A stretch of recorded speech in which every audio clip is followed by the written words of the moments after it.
congratulations on the Spirit of Community Award, John. Well deserved, and look forward to continuing service to Arlington County. Congratulations to John Kinney today. You have done so much for the nonprofit community in Arlington, Virginia, and particularly Culpeper Garden. So thank you from the bottom of my heart. John, congratulations. You are amazing. Our community is definitely a better place because you are a part of it, and I appreciate every single thing you do. Congratulations, John. This is a wonderful opportunity for the community to say thank you to one of the people who has done more for more people and more organizations than I can count. So thank you for everything. I've known John Kinney a long time, and I'm so grateful for what he's done for Arlington. He's definitely one of my mentors, and the Arlington Outdoor Education Association is one of those organizations that does so much in Arlington, especially for the young folks. So we're so grateful that we're honoring one organization and one wonderful gentleman here today at the Spirit of Community Award. So proud of you for earning this award and for all you've done for the community over these many years. You know, so few Americans actually will take really deep part in their community. You know, join a nonprofit, work on a political campaign, give money. So you're a shining example to all the rest of us, and thank you.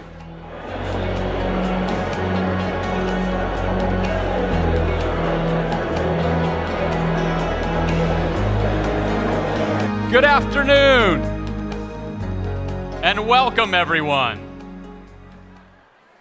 For those of you that I haven't met or don't have the pleasure of knowing yet, my name is Brad Coyle, and I have the privilege of serving as president of the Board of Trustees for the Arlington Community Foundation this year. Thank you all for coming and joining us for the Foundation's 22nd annual Spirit of Community Luncheon, where we celebrate one of Arlington's finest and most humble citizens, John Kinney.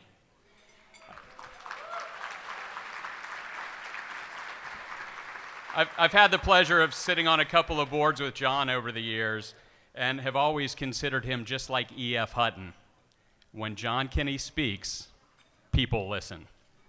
I'm looking forward to hearing his remarks in a few minutes, and congratulations again, John. We're also excited today to recognize and salute the Arlington Outdoor Education Association as it celebrates its 50th anniversary. My wife Kathy and I are fortunate to have had all three of our children grow up through the Arlington County Public School System, and when asked about their fondest and coolest memories of elementary school, each would name their field trips and overnight experience at the outdoor lab as top of the list. Now I invite Rachel Kinney, yes, the daughter of John, to the podium to deliver an invocation. Then please sit back, enjoy lunch, enjoy the fellowship, and enjoy the presentation.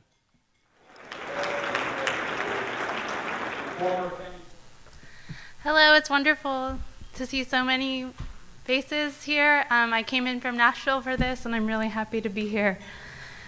I want to tell just a quick story, I'm sorry.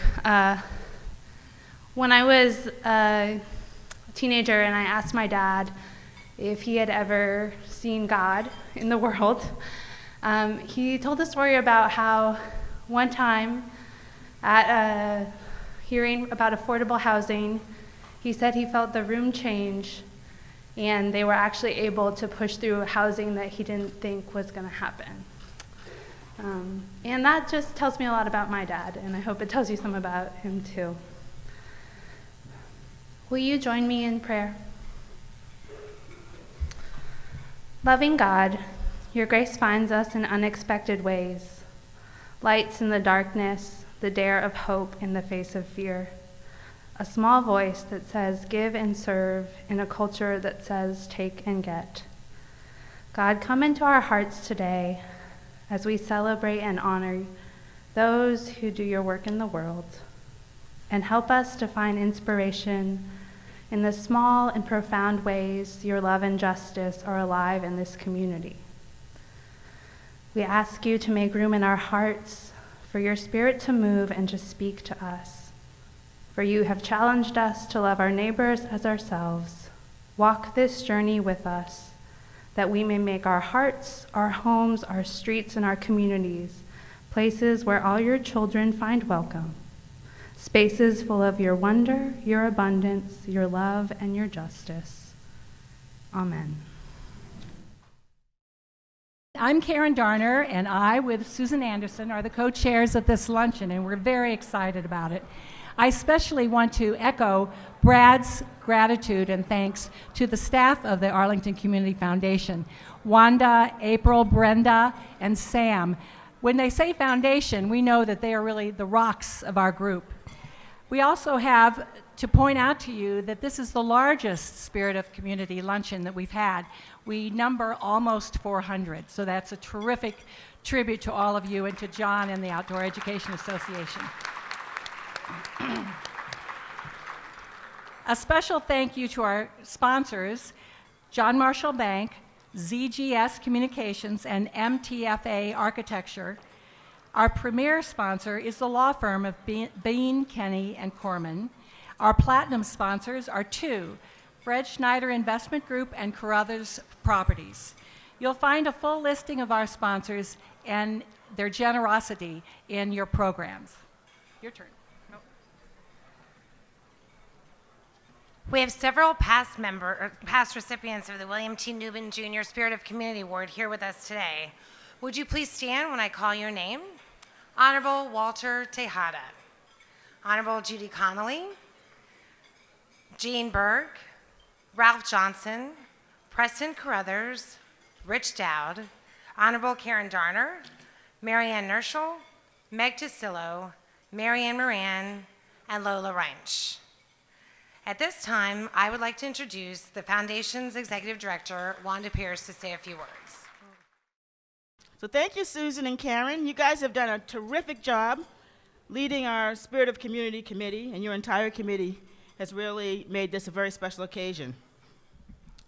So, here we are, members of our nonprofit community, business community, government sector, civic associations, and neighbors all across Arlington gathered to celebrate who we are and what we can do as a community. Whether you live, learn, work, or play in Arlington, you are part of the fabric of our community. We are gathered today to honor the Arlington Outdoor Education Association, as well as the Outdoor Lab. And like Brad, I have a daughter that went to the Outdoor Lab, and that was the highlight of her 5th grade career. So thank you for all that you're doing as you enter your 50th anniversary. And we're also here to honor a very special man who has done so much to make Arlington a better place to work, learn, play. Someone who is tremendously dedicated to making sure that seniors, people with disabilities, and those who need an extra hand in our community are uplifted, in John Kinney. So, speaking of milestones, our foundation is celebrating our 25th anniversary this year. Thank you, Bill Newman, for your vision to build the Arlington Community Foundation, along with a group of civic-minded individuals here in Arlington. Here we are 25 years later, 14 million in grants and scholarships later, 160 charitable funds established at the Community Foundation later. You have made a difference in our community, and you epitomize what's best in our community, Bill. Thank you very much for your service and for your vision. You know, the foundation is really about people and community. We connect people to causes that they care about. We convene nonprofits. We leverage resources of people through philanthropic partnerships. We help people with their charitable goals, and I'll get to that a little bit later. And we share our knowledge to increase the effectiveness of nonprofits here in Arlington. The Community Foundation is dedicated to addressing pressing needs in homelessness prevention, programs and services for seniors, education, healthcare, and yes, John Kinney, affordable housing. So I just want to take a few minutes to just give you some highlights of our past year at the Community Foundation. As you know, Dr. Murphy, the Arlington Community Foundation continues to be the largest provider of scholarships for Arlington high school students. I'm going to pause because that's an applause line.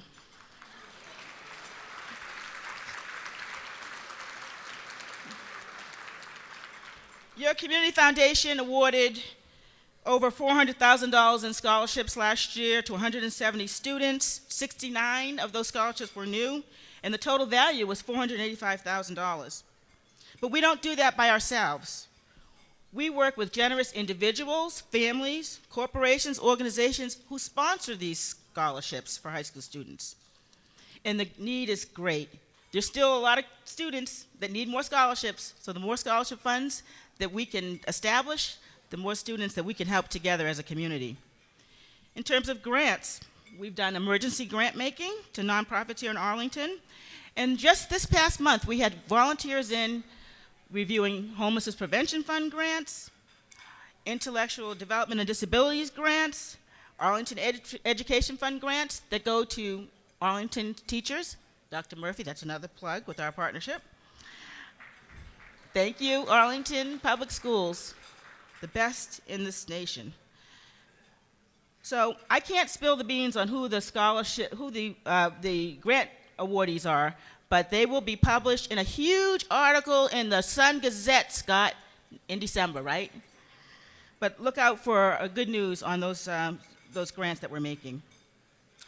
Last year, we changed our grant-making model to give bigger grants to a fewer number of organizations so that we can make a difference. And we asked organizations to partnership together to submit their grants, and that was very successful. More on that on our website. Actually, the wonderful thing about our grant making at the Community Foundation, it's community volunteers that come in, volunteer their time, read grants, evaluate, and make these recommendations to our board. So thank you for all of our grant reviewers that are here in attendance today. We couldn't do it without you. And speaking of volunteerism, I don't know if many of you went to the open house yesterday, but Volunteer Arlington is back. The county has resurrected Volunteer Arlington. That means we'll be able to marshal more volunteer resources to nonprofits to make a better community. The county awarded the contract to manage the Volunteer Center to the Leadership Center for Excellence, formerly known as Leadership Arlington. And you know they're going to do a terrific job. They've already hired a terrific director for Volunteer Arlington who made a great presentation yesterday, Lisa Fikes. Lisa, can you raise your hand? Lisa's over there. She's the one that's going to transform volunteerism in terms of making it more efficient for all of you corporations and nonprofits to get together and work with each other. Now, on the other side of the coin, to delivering these wonderful programs and services are our fantastic donors and leaders of nonprofit organizations. Now, being an executive director or CEO of nonprofit is hard work. So I am taking this moment to recognize all my colleagues who are executive directors, CEOs, presidents, all of you stand up, all Arlington nonprofit. I see you're all your two tables over there. Come on, stand up. Don't be shy. These people work hard. Portia back there. They work hard to deliver these programs. They could be working in the for-profit sector, but they chose to give back in the nonprofit sector. So thank you, colleagues. Okay, one other function that the Community Foundation serves in our community, other than scholarships and grant making, is managing charitable funds. That's the other thing that we do. And it's an important role because what we do is we allow individuals, families, corporations, organizations to come together around their charitable interests, what their passion is, and establish a fund at the Community Foundation. And then they can make grants to worthy organizations in Arlington and across the country from their fund that they established. That is the core of a community foundation. You invest the funds, you donate, we invest them, they grow, and then we make good in the community now and in the future, because those investments grow and they're available in the future. And that's what makes a community foundation different. So to that end, I would invite any of you who are interested in establishing a fund around your passion, come over to the Community Foundation. And it can be any passion. We have a donor who is interested in invasive plant management removal at Lubber Run Amphitheater. And he has a fund, and he funds it, and he's going to fund it, he said, for the rest of his life, and then there'll be there'll be additional funding forever for the Lubber Run evasive plant management. Now, that's his passion, but what if you have a passion around arts, around health, around children? You can establish a fund at the foundation. It's an easy thing to do. We can do it in a day. And you get a full tax deduction while pursuing your passion. So all of you who have been thinking about it, I talked about this last year, come see us before December 31st. Get your tax deduction. But if you come January 1st, you'll get your tax deduction next year, but you'll start your fund as soon as possible, and then you can start making grants to organizations that you love, that you have a passion about. What's your passion? Think about it, and let's talk about it and establish your fund. And it doesn't only have to be an individual or a family. It's a group of individuals can come together, pool your money, and make a difference in Arlington and beyond. And if you're a professional advisor and you have clients, think about having them establish a fund at the Community Foundation so they can make a difference now and in the future. It could be homeless prevention. I know we're going to be talking a lot about homelessness prevention because that's a passion of John's. We have a homeless prevention fund at the Community Foundation. You can join in that fund, and we'll make distributions. Someone had a passion about children with disabilities and started a fund for intellectual disabilities and development at the Community Foundation. Arts funds, we have an art fund. Anything you can imagine, we can set up at the Community Foundation. So let's do that together. A couple other things. We're concerned about the future. So we have our teenagers coming in once a month with our Arlington Youth Philanthropy Initiative. And they come together and they make grants to other team projects. We've got young professionals in our Next Gen Now initiative pooling their money, making grants out to Reading Connection and other organizations. That's their passion. So join us. Also, I want to mention our nonprofit center. Many of you know we have a nonprofit center that's convening nonprofits. We're publishing publications that highlight what nonprofits are doing here in Arlington, where they're working together, they're making a difference. We had a 2-day symposium just this past month with the county, where we had people coming in and learning about how better to connect with the people that need help in the community. And I want to thank Dr. Shank from Marymount. Where's Dr. Shank? No, he's here somewhere. There he is over there. Because without Dr. Shank's partnership with us, we would not have started the nonprofit center. And Marymount continues to help us along with our research and other things that we do and our coming together around the area of aging. So thank you very much, Dr. Shank and Marymount. Lastly, we continued our STEM Fellows program. Once again, another thing that we're doing with the Arlington Public School System, sending teachers with fellowships out into the community during the summer, learning about science, technology, engineering, and math, and bringing it back to the classroom. And that's being done by your Community Foundation, headed up by Meg Tassilo, who is just a gem here in Arlington and one of our previous William T. Newman Jr. Spirit of Community Award winners. And she's still giving back to us and leading that effort. So we very much appreciate that. At this time, I'd like to introduce the founder of the Arlington Community Foundation to give us some reflections on our 25th year anniversary. William T. Newman Jr. Thanks, Wanda. It's really a privilege and an honor for me to have been asked to come and share with you for just a few minutes. Has it really been a quarter of a century?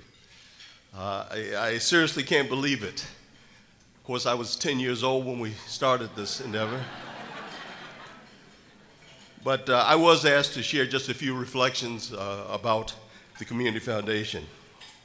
You know, it really does seem like it was only yesterday that I was sitting in my office in the county board office reading an article which quite fortuitously caught my attention in a magazine.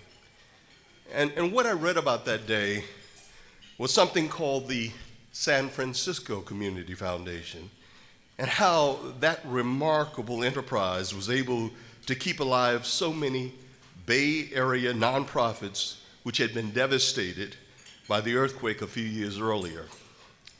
And you know, I couldn't help but wonder if it would be possible to create something similar here in Arlington. And initially, when I mentioned the idea, I have to admit, nobody believed that we could build such a foundation here in Arlington. They said, oh, well, after all, Bill, that's San Francisco. It's one of the biggest and most important cities in the country, and we're just a small community here in Arlington, Virginia. But fortunately for this community, I was able to find a handful of people who not only understood my vision, but embraced it fully. And that's why soon after that, in a meeting one morning in my county board office, a few of us were able to sit down together and map out what would become the blueprint for the Arlington Community Foundation. And of those 3 words in the working title of our ambitious little enterprise, Arlington, Community, and Foundation, it's the word in the middle, community, that I'd like to think led us all to be there that day, and which continues to compel so many men and women of Arlington who have been so willing over these last 25 years to volunteer their time, their effort, their energy, and their treasure. Because this place that we either work at or call home, Arlington, this bustling little network of hopes and dreams and ambitions, has a sense of community and a connection that is truly unlike almost any other place I've ever been.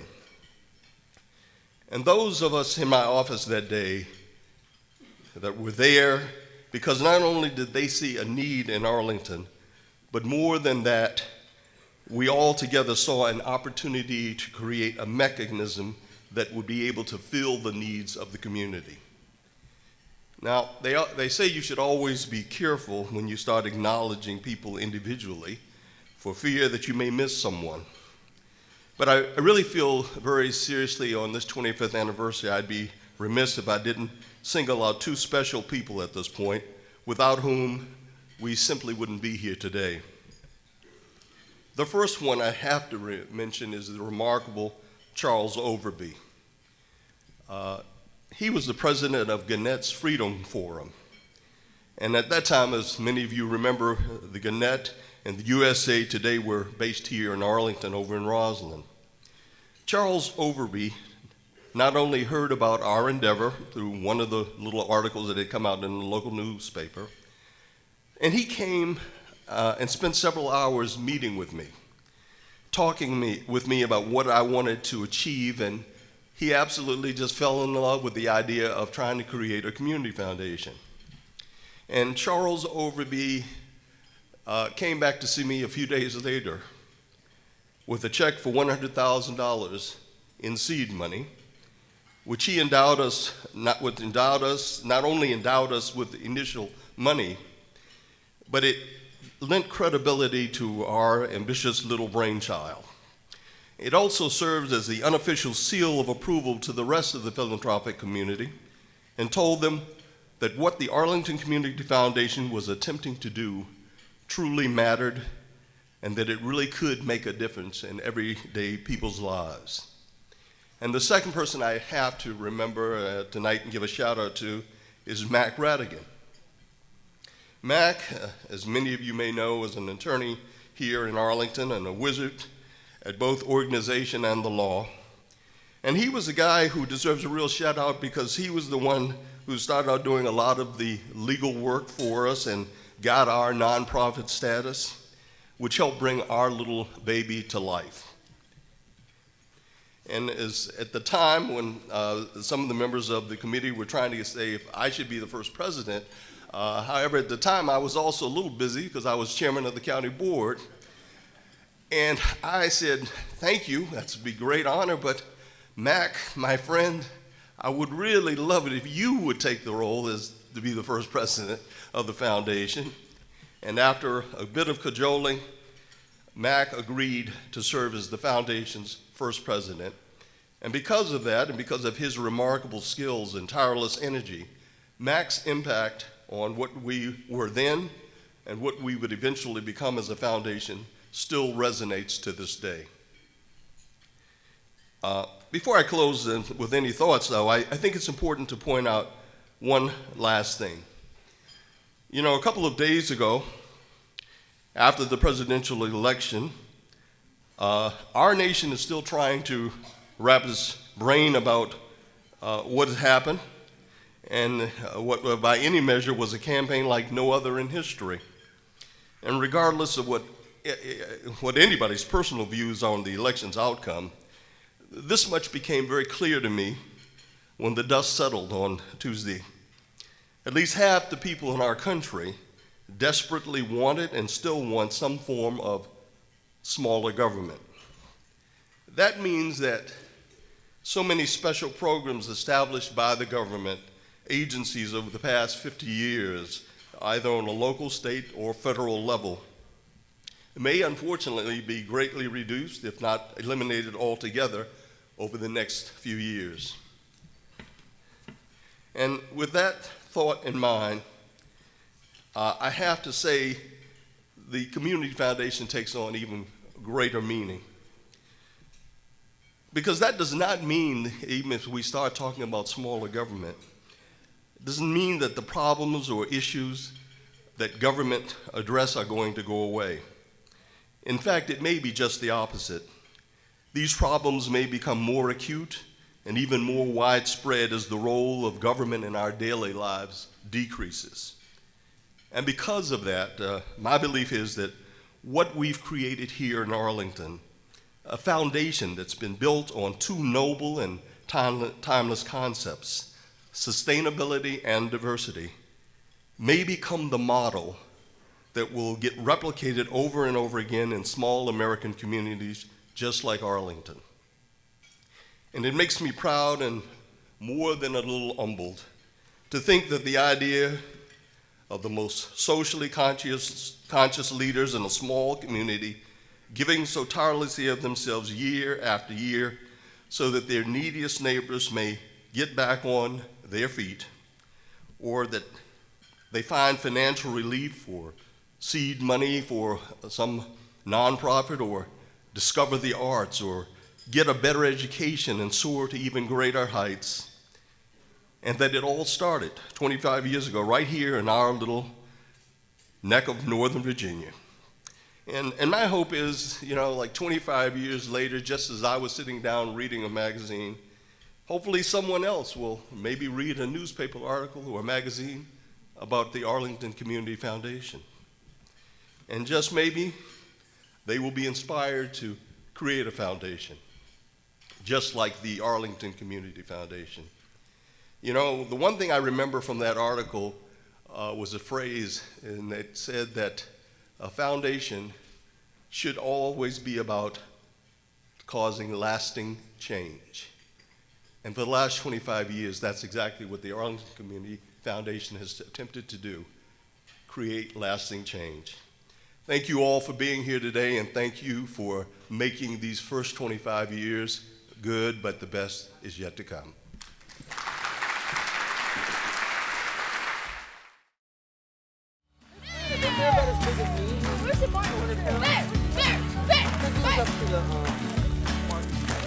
Welcome to the Outdoor Lab. We're celebrating our 50th anniversary.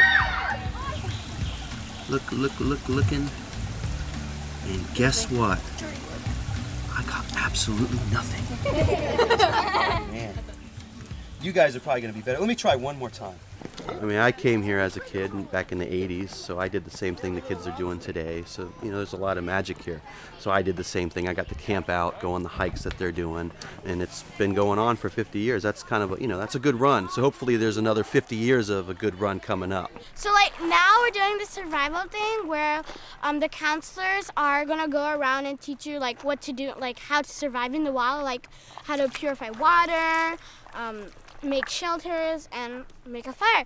And so we started a fire, and so we got into groups, and then now we roasted marshmallows and boiled eggs. Well, most of the kids that come out here are coming from Arlington, but they don't necessarily have a great deal of experience in the forest, being with nature. But what we try to do is give them experiences that they might not get in Arlington during the school year, or even in Arlington, just exploring around Arlington on their own. So we have a pond, they can go boating, they can go fishing. We have the stream for doing stream studies, catching critters in the water. We take them on a hike. It's about a 1.5 mile hike. So just a lot of different things that kids usually don't do, and they seem to really take to it. They really have a good time with it, and I think they learn a lot from it as well. We're walking along, and all of a sudden kids spotted a box turtle that I had walked right by, and that kind of discovery is just really fun for these kids to come out here and see things that they don't get to see every day. It's just awesome.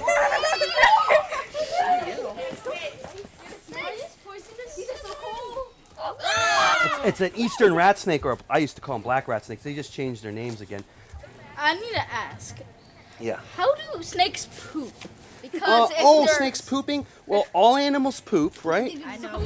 We've had some great people working here, so let's hear some voices from the past. In this particular area right here is where we do some stargazing in the evening. The Phoebe Hall Nippling Outdoor Laboratory is really owned by the Arlington Outdoor Education Association.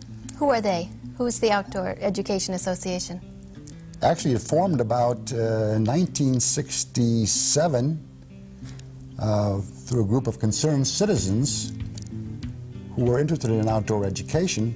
They saw the tremendous development occurring in Arlington and realized that there would never be room for a large outdoor facility for school children living within Arlington County, and began a search for some property within commuting distance of Arlington that perhaps could be used for an outdoor laboratory.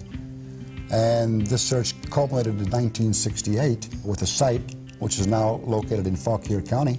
But where do you see this going? What kinds of ideas do you have for us down the road? Well, I think the outdoor lab is unique in the sense that it's completely oriented to one school system. So what you can do with the curriculum is so much as compared to so many places that are private and you have to pay money to go to. What is outdoor education? Our whole goal really is to, besides looking at the standards of learning and educating them, is to give them experiences that they've never had before. I think the first time I came to the outdoor lab was in 3rd grade. And from 3rd grade on, I guess every other year or so, I had an opportunity to come up here. And eventually I came here as a senior to do senior experience, which is sort of like an internship. And then I was also here for my Eagle Scout project. And now I'm at the summer camp working as a senior staff. So it all comes full circle, which is really, really great. Is it too high? I mean, can you guys get it? You asked me where I see the outdoor lab in 50 years, and I don't know exactly, but I really pray that it's here, because I think will always be a need for kids to have a place to go learn in the woods. So you remember what's in here? Sassafras root. And remember what's in here? I think at the outdoor lab, we don't so much preach at them, but we have a perfect place, and the kids become a captive audience for learning to appreciate nature. And because every kid is at a different place in their understanding of where they fit into nature, this gives us a chance to expose them and hopefully pique their interest about what's cool in nature. And then I believe that from that, they can build on that for an environmental ethic that will go into their adult life. Okay, so you're supposed to be in here cleaning up, and I'm cleaning up too. Okay, so let's go sweep the floor.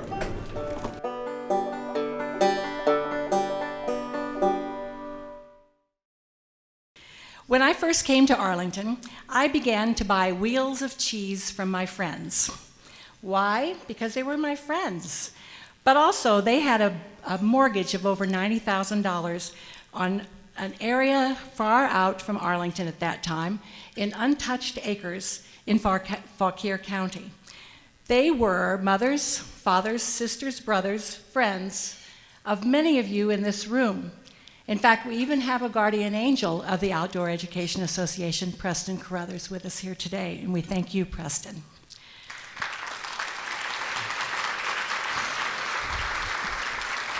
Arlington County was planning for development, as any government would, any government who was a responsible community with lots of people, a growing community, and many services to include. Arlington was planning, and there were those in the Arlington schools who became concerned that with development came wide streets, new infrastructure, tree removal, native animal displacement, water diversion, et cetera, et cetera, et cetera. Enter Dr. Phoebe Nippling, science teacher and curriculum director, and her mighty band of civil activists, focused on continuing to provide Arlington students of all ages the experience of the out of doors in a natural habitat, incorporate academic learning every step of the way, perhaps creating a knowledgeable and compassionate society here that thought of the environment and its treasures now and in the future. Their plan or their dream, as you see from the video, has come true and is in its 50th year of service as the Outdoor Lab. How many of you in this room have ever heard of the Outdoor Lab before you received your invitation? Raise your hand. Pretty good, terrific, as a matter of fact. How many of you know someone named Mr. Fish or Miss Turtle? Okay, see there. Perhaps you were one of those who said it was the greatest place I ever learned. When I saw the full 10-minute video of the Outdoor Lab, the first time, it brought tears to my eyes to hear the voices of today's children expressing what they were learning, and with awe and knowledge and smiles. Quite an impact on the community 50 years ago and every year since, don't you think? That's why when the selection committee saw this nomination, the Community Impact Award was created for this year. Please take time this week to go to the Arlington Public Schools website and find the video of the Outdoor Lab. Then sometime volunteer to go and help at the lab. You can work on the trails, you can take someone fishing, you can experience it firsthand. It will then be remembered as the Individual Impact Reward. I invite Mike Nardalilli, the current president of the Arlington Outdoor Education Association, to join me, Wanda, and after Mike has spoken, Anita Nippling Scott, daughter and her mother's daughter on this subject, will join us in a photo with this wonderful award. Come forward, Mike.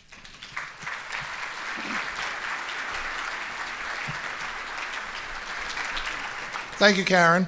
And thank you, Arlington Community Foundation, on behalf of the Board of Directors of the Arlington Outdoor Education Association, our members, our supporters, Phoebe Hall Nippling, our founder's family.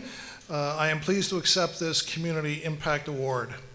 While I understand that this is a special award, I hope that the foundation will consider giving this Community Impact Award to deserving nonprofits every year. This organizational award complements the William T. Newman Spirit of Community Award for individuals in two ways.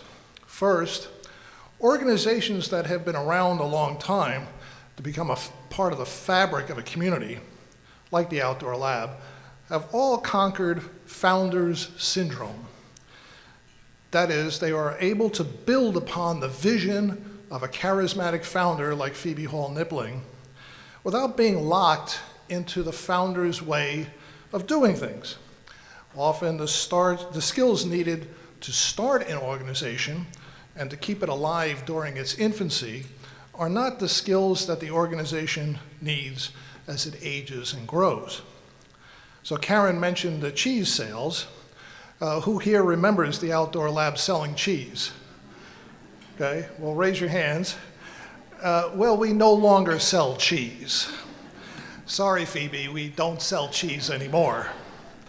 Second, to have a significant community impact for 50 years like the lab means that those committed to the mission of the nonprofit, in the words of that famous sign of Quincy Jones, must check their egos at the door. For mature organizations to succeed, it must become less about one person and more about a team that can put the mission ahead of their own recognition. Many people have told me, Mike, I didn't know you were the head of the Arlington Outdoor Lab. And I tell them, that's exactly the way it should be. This attitude minimizes the perception of anyone being indispensable to such a mature organization. Now, I would like to address, how do you assess the impact of an organization? In the nonprofit world, we tend to focus on outputs. For the outdoor lab, for example, that means 9,000 kids visiting the lab each year, or the hundreds that come to our open houses. Yet for a true assessment of impact, we need to look at outcomes, rather than outputs. Scientific surveys support the view that outdoor education, and the outdoor lab in particular, make a difference in the outcome of children's lives. In a published paper called "Does Outdoor Education Really Work?", a summary of recent meta-analyses, researchers combined the outcome statistics from many different studies into a single overview, or a meta-analysis. The study answers the key question posed in the title and states that the data shows that, quote, yes, outdoor education does work. The researchers found that outdoor education has a positive impact on students' perceptions of their own qualities and capabilities. Moreover, evidence indicates a, quote, sleeper effect, whereby self-concept changes are seeded during a program and continue to grow afterwards.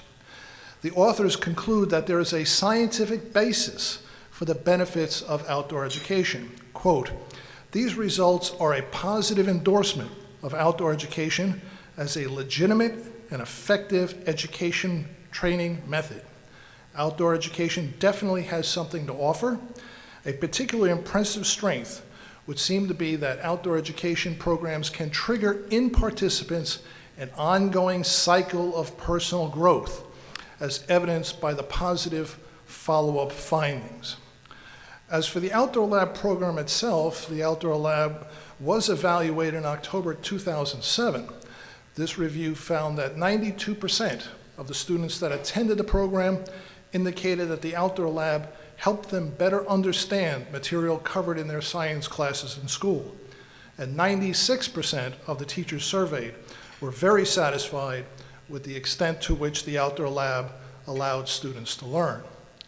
In 2014, another study by Arlington Public Schools concluded that, quote, teachers across grade levels gave higher ratings to the outdoor lab than to their own school's outdoor learning spaces for effectively extending students' learning. Well, Phoebe, you were right all along. But perhaps the best way we can assess an organization's impact is by observing the permanent changes in people touched by the outdoor lab experience. I'd like to offer 3 examples of outcomes. A few years ago, we had a big map of the lab at the Arlington County Fair, and we asked children to put a sticker on their favorite spot on our 225-acre property. After one 5th grader put her dot on the map, her mother asked me for another sticker for herself. I told her, the mother, that this was only for the children who visited the lab. The mom told me that she had visited the lab when she was in the 5th grade, and she loved it. She insisted that she wanted to put her dot on our map. Well, needless to say, I gave her the sticker. But it was then that I realized that we have literally educated generations of Arlington school children. How many all-volunteer nonprofits can make that claim? My second story comes when I used to visit the elementary schools and give presentations about the outdoor lab. In almost every school there's a board with the fondest memories of the kids posted there for all to see. And by far the most common comment I saw was, the best day I ever spent in school was the day I spent at the outdoor lab. So Brad Coyle's observation earlier today is not unique. Finally, back in the day, we were raising the $120,000 we needed to purchase the 11 acres on Champs Pond across from Stryker Cottage. I'm sure that to many in this room, it must seem that we at the Outdoor Lab are always fundraising for something. And as my board can attest, that's not too far from the truth. Well, anyway, as I was opening the envelopes from that fundraising appeal, I saw the unmistakable handwriting of a young child on the envelope. When I opened the envelope, it contained 2 quarters, 50 cents. The kid had sent us his lunch money. His lunch money. That is community impact in a nutshell. Well, we at the Arlington Outdoor Education Association are honored to receive your Community Impact Award. Thank you very much.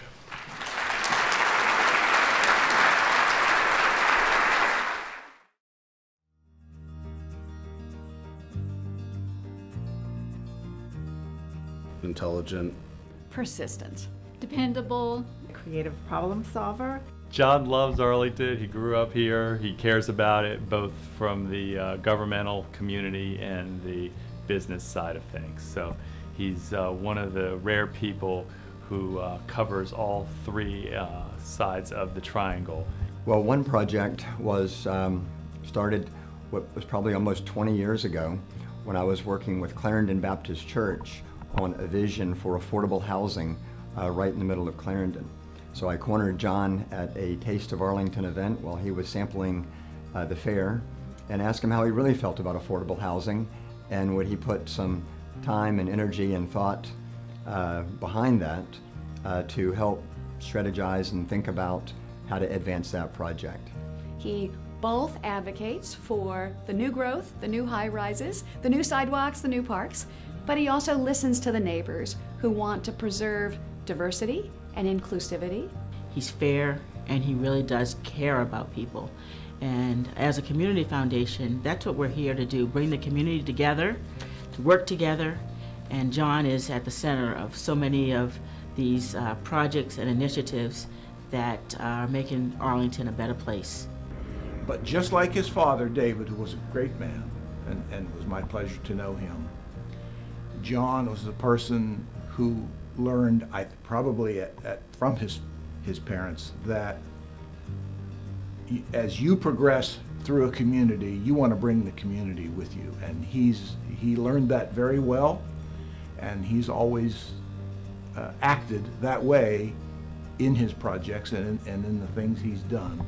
and a lot of the work that he does is, after hours especially, is work in the community. And even growing up, he'd always make time to make sure that he was at my games or stuff like that.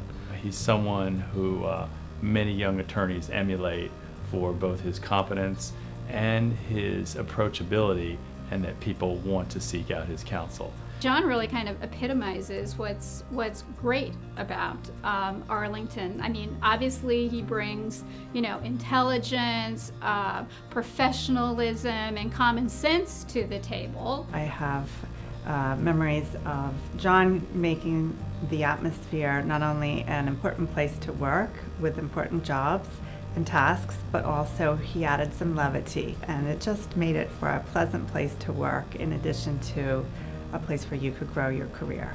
One time we went to and looked at the timber. Prior to that, we were driving around and there was these off roads, and I had my SUV, and we were coming to a spot, and it was rain the night before, and it was all mud up ahead with a hill going up. And I said, John said, Ralph, stop here. We're not going to be able to make it up there. I said, yeah, I think we can get through that. And he says, no, I don't think we can get through that. And I said, no, we ought to give it a try. So we go flying up, we had our windows open, we go flying up the thing, and sure enough, our tires just, and I said, oh, you're right, John. And I looked, and he turned to me, his whole face was completely cased in mud. And he was like this. Of course, my response was, Then we went to the auction, and here's John, muddy-faced John, making his bids. It was the greatest thing. If I only had my camera, that would have been wonderful. Why is John Mr. Arlington? I gave that some thought, and I said, he's like the magic 8-ball. He knows everything. Somehow seems to know not only what will happen in Arlington, but he seems to know what should happen. He's a guy that will arm wrestle you to the ground for you to pay for lunch instead of him, and then maybe shortly thereafter write a 5-figure check for your favorite charity or for whatever good cause there is in Arlington or in anywhere in the community. He's a very, very humble man, and there's no doubt about that. I mean, a person in his status, who'd ever drive a 17-year-old car with the check engine light blinking all the time? I mean, who would do that? And he says, well, I think it's the gas cap. Do you know? He really is Mr. Arlington. He cares about all sectors of the community. He cares about making Arlington a better place to live, work, and learn. I think the word that he would like to be described at is hardworking, because it's so much of how he comports himself and what he does. But there's this underlying layer of love that I see as his son that he brought to the family, and that I think that he brings to the community. That's why he works so hard.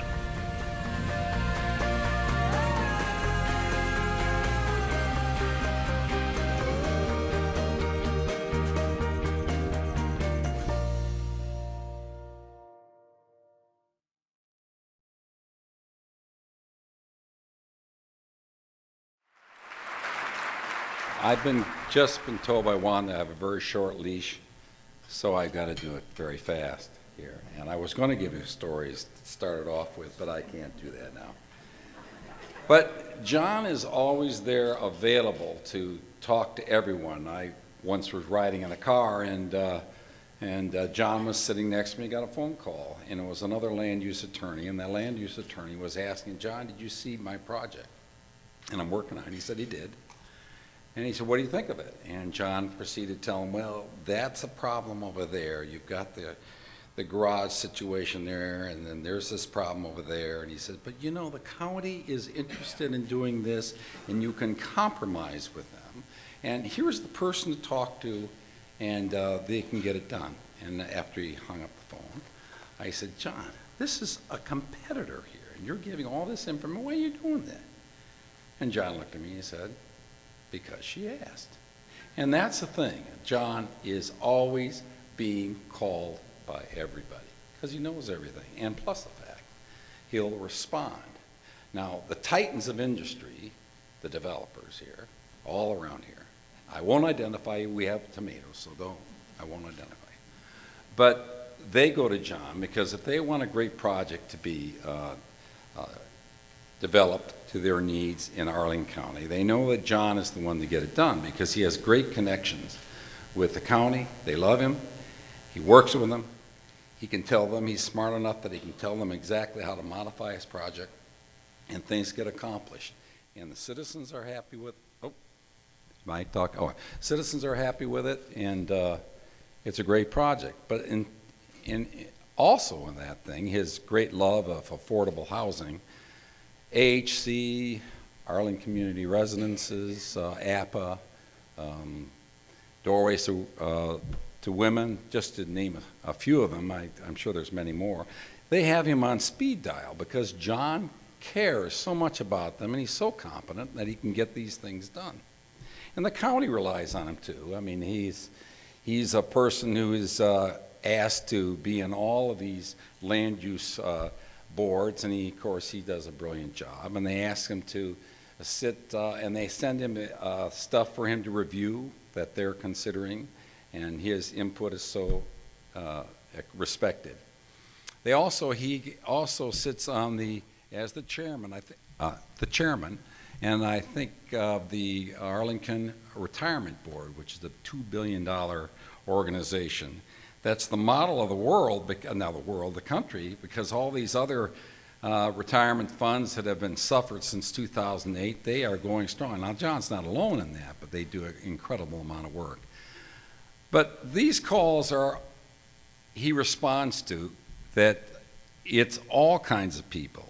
You know, the big titans, the community groups, the government. He cares about the little guy, too. And he's never above anybody. He doesn't feel that someone is a greater problem than somebody else. He's a very humble man.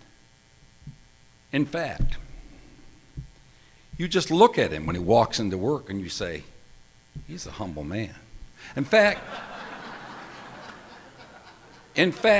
we walk in the mornings and John comes out of his apartment, and he's wearing a knit shirt that's 2 sizes too small, and he wears his khaki pants, and we lumber along the road like that. And he didn't notice this, but one guy was pointing at John, and he said, "Now that's a humble man."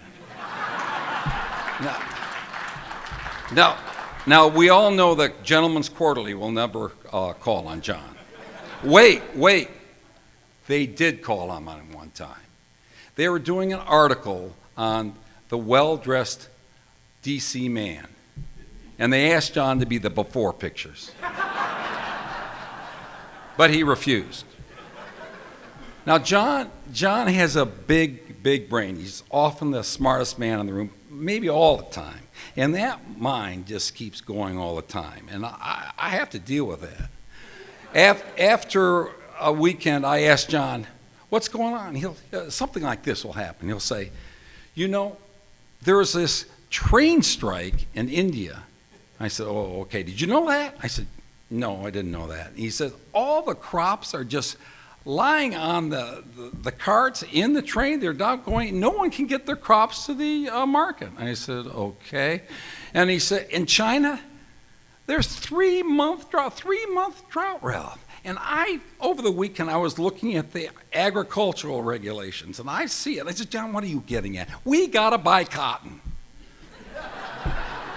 I said, "I've done the research. Cotton is what we got to buy." I mean, who does this?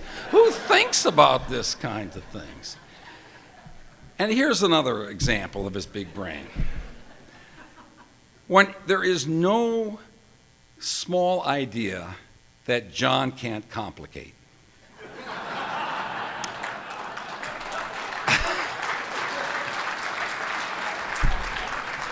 I call it Rube Goldberg law. And you will see, when you see him working on it, and he twists and stuff, and his eyes are gleaming like this, and you're just blown away by its brilliance and appalled by its complexity. But I never say anything, because I know he's so pleased with himself. But this big brain has a great positive effect in Arlington County, because along with this big brain is a great big heart. Not only does he care for his family and individuals and organizations like I talked about, more than anything else, he loves Arlington County, and he would do anything for it. He's their historian. He's his go-to person. He knows everything and how to get it done. Jay Fassett once said to me that he is an Arlington treasure, and I would totally agree with that. And I think we all agreed to that.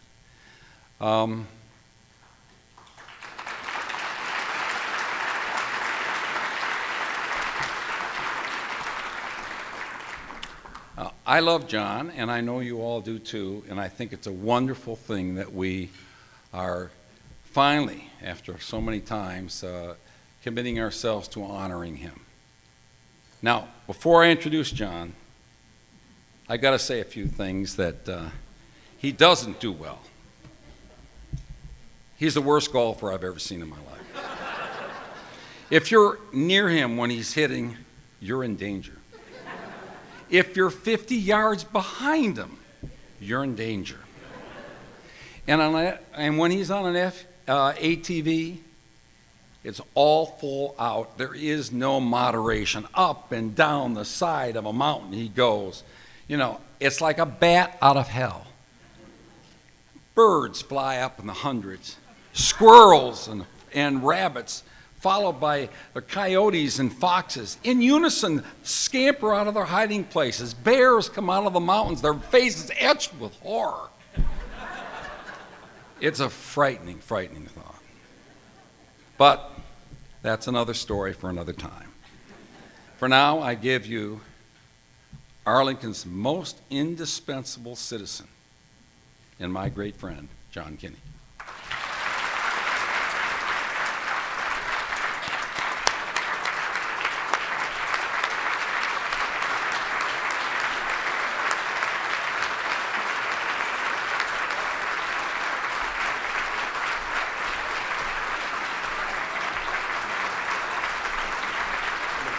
Welcome aboard, John. It's truly a great honor for me to present this year's William T. Newman Jr. Spirit of Community Award to Jonathan C. Kinney. And this award reads, Jonathan C. Kinney epitomizes the best of community leadership and philanthropy. Mr. Kinney has worked tirelessly on Arlington community, business, and governmental issues. Individuals, nonprofits, and community groups seek his sage advice that he humbly and generously gives. He has been called Mr. Arlington for his knowledge of the past and for his skills in organizing the many interests in Arlington, advocating for inclusive and diverse community. Mr. Kinney has been unwavering in his support of affordable housing, housing for seniors, and housing for the disabled. He has also been intimately involved in the evolution and success of several nonprofits in Arlington.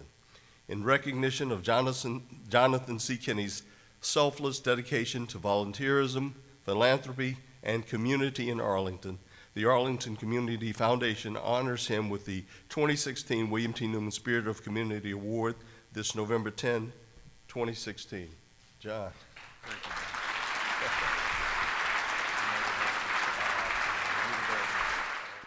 If anybody has to leave to get home, go home now. Because when they give me the podium and we've got an election like this one, I'm going to talk a little history. So if people have to go, please, I'm serious, do that. I do want to thank a few people who assisted in drafting, helping me draft the speech. Michael Bradley of my office, a paralegal, Aaron Devine, and Ralph, and excuse me, my son David Kinney. I do want to thank the Community Foundation, the Board of Trustees, my family who's here today, colleagues at the Bean Kinney Group, and other friends, and a lot of you I don't know, I hope to get to know. This is not the speech I thought I was going to be giving. I actually had prepared another speech that began, there is a new president, the first woman president. However, in keeping with the American tradition, a plurality of Americans will move on and support the next commander-in-chief as a leader of the free world. Given the current state of political affairs, many will find it difficult to move forward. Change in leadership is difficult, and as we've seen through this rather tumultuous election, can be incredibly diverse. And Mr. Newman, or Judge Newman, I'm going to disagree with you. Well, you say this is the most divisive election in history. As divisive as this election has been, history shows that in many respects, this election is not out of the norm of American history. And when I realized I needed to revise the comments I was making today, I recalled the time right after the adoption of the Bill of Rights. That would be 1790. I didn't no, I know I'm old, but not that old. And the relationship between John Adams and Thomas Jefferson, which was a stormy relationship at many times.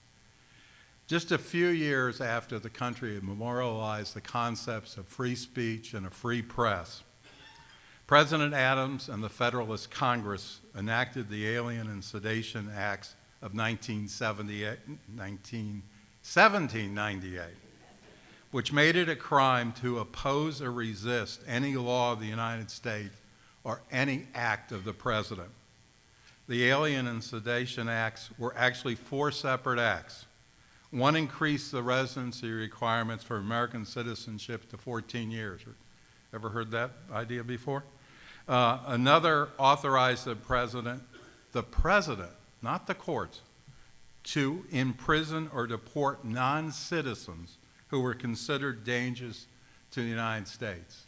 And probably most importantly, the Sedation Act itself, which is actually 2 acts, but the Sedation Act made it a crime for a newspaper or other publication to criticize the government or the president. Now, Adams argued that these laws were necessary. We were at a naval war with France. Of course, nobody knows we were ever at a war, an undeclared war with France, but we actually were. And he felt that that was necessary to protect the aliens who were living in this country were going to go for France for some reason. I don't know. Jefferson, on the other hand, saw the Alien and Sedition Acts as direct threats to the First Amendment of the Constitution and felt that they would lead to a tyrannical central government or restoration of the monarchy. Jefferson, who was Adams' vice president, in those days they elected the president and the vice president. They could be of the same party or they could be of different parties. And Jefferson was a Republican, small r. He felt so strongly that the Sedition Act was unconstitutional that he secretly lobbied to have the Kentucky and Virginia resolutions passed. Now, what did the Kentucky and Virginia resolutions do? They attempted to nullify the effect of the Alien and Sedition Acts in Kentucky and Virginia. He also argued that it violated the 10th Amendment, the powers not delegated to the United States by the Constitution, nor prohibited to it by the states, are reserved to the states respectively or the people. Now, Bill, I would postulate that when the vice president is secretly acting behind the president's back to nullify the effect of the acts, that might be a little more divisive than what we've had here. But that's just me. The acts had another purpose, arguably to silence the Democratic Republican, and that's what the non-federalists were called, sponsored newspaper and suppressed dissent. I'm going to get to the end of this, don't worry. Possibly one of the most notorious prosecutions was that of James Callender, a Scotsman who is probably best known for exposing the affair between Alexander Hamilton and Mrs. Marie Reynolds. Now, just so you make sure that you didn't think that Callender was just an anti-federalist, 5 years later when Jefferson was president, this is the same man who basically accused Jefferson of having a relationship with Sally Hemings. So Callender's so-called crime, i.e. under the Sedition Act, was the publication of a pamphlet called The Prospect Before Us. The pamphlet supported Jefferson in the upcoming election, in part stating that, quote, President Adams has never opened his lips or lifted his pen without threatening and scolding to destroy every man who differed in his opinions. He accused Adams of contriving a French war, adding an additional load of taxes, and leading the country to debt and despotism. For these opinions, he was sentenced by Samuel Chase, who was the Justice of the Supreme Court at the time, to 9 months in jail. Now, how did that happen? In those days, the Supreme Court justices rode the circuit, and they actually heard cases. Now, Jefferson challenged Adams for the presidency in 1800 and won. The division between Jefferson and Adams became so severe they refused to speak to each other and severed all communications for over 10 years. Ultimately, through the efforts of Dr. Benjamin Rush, who effectively tricked both of them into thinking the other wanted to reconcile, they renewed their correspondence and their friendship. Their differences remade. They renewed their relationship based on their shared beliefs before and during the Revolution, and in recognition that it is neither shared politics nor a shared religion that is essential for friendship. Jefferson later writes about the time surrounding 1800, and on most of the tables I put part of a letter that he wrote, if anybody's interested, in 1813 to Adams, which is kind of some of the basis. Claiming to Adams, in these discussions, whether relating to man, measures, or opinions that were conducted by the parties with an animosity, a bitterness, and an indecency which has never been exceeded. Sorry, Bill. Think that what happened at that time does pale. All resources of reason and wrath were exhausted by each party in support of its own options and in opposition to their adversaries' positions. Now, every one of you probably knows the story of Adams and Jefferson. They died 50 years to the date after the signing of the Declaration of Independence, July 4th, 1826. They died believing that the other was still alive to carry out and promulgate the ideals expressed in the Declaration of Independence and the Bill of Rights. However, we must recognize there's always been a disparity between the ideals we claim to express as Americans and reality. How can you explain the concepts of free speech and a free press with the enactment of the Alien and Sedition Acts, which caused people to be jailed merely for expressing their opinions against the government? America has often failed the ideals it professes, especially for those who don't look like us. While all men were created equal, did that precept apply to women, Native Americans, and people of color? Sadly, no. But the arc of America does bend towards justice. Progress is slow, but it does occur. In the Arlington I grew up in, there were segregated schools and lunch counters. The changes that I have witnessed over my life may have occurred not only through laws, but also through individual growth and development. The changes in opinion that have occurred in the mainstream population regarding gay, lesbian, and transgender individuals is more a result of interpersonal growth and action, not laws, although both are important. The polarization of the American people on both sides has led to a growing number of people who feel they are no longer needed, useful, or wanted, and are out of tune with the society in which they live. Without communication and dialogue with all of our fellow Americans, these feelings can lead to social enclaves that create the conditions for anger and fear to find fertile ground. There can be no questions that the animosities and divisions that have recently occurred in this election pale in comparison with the division between Jefferson and Adams in 1798. However, despite their differences, Adams and Jefferson, we all share most of the same goals: food and a decent housing for ourselves and our family, good schools, a safe environment, and a better future for ourselves and our family. We cannot stand alone. There is a universal human hunger to be needed. The Dalai Lama said it best: it is something as simple as a shared belief in compassion, in human dignity, in the intrinsic usefulness of every person to contribute positively to a better and more meaningful world. It is impossible for me to envision, and my mind, not to perceive the design of the universe and the conjecture that there is in this design an ultimate cause that extends beyond self. There are many people throughout Arlington that struggle for justice and equality every day.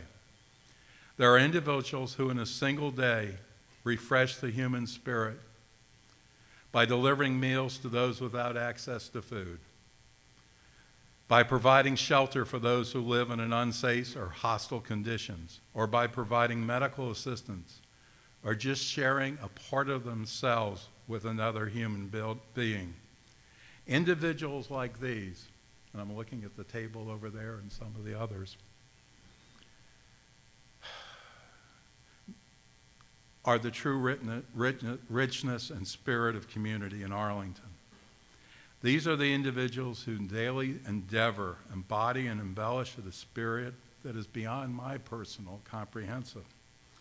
While I truly appreciate receiving this award, and I will cherish it, I accept it knowing that there are many more people in Arlington who are not being recognized for their good work, their charity, and their compassion.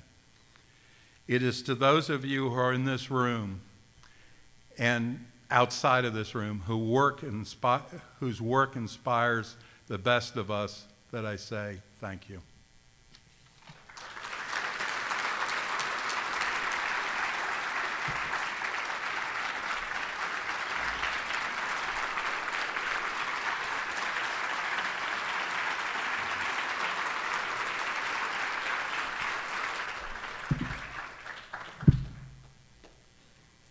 Thank you, John. There's not much more to say than what John has said, and it's clear why he is the winner of the William T. Newman Jr. Spirit of Community Award, because you embody all of what's best in Arlington. Thank you so much, John.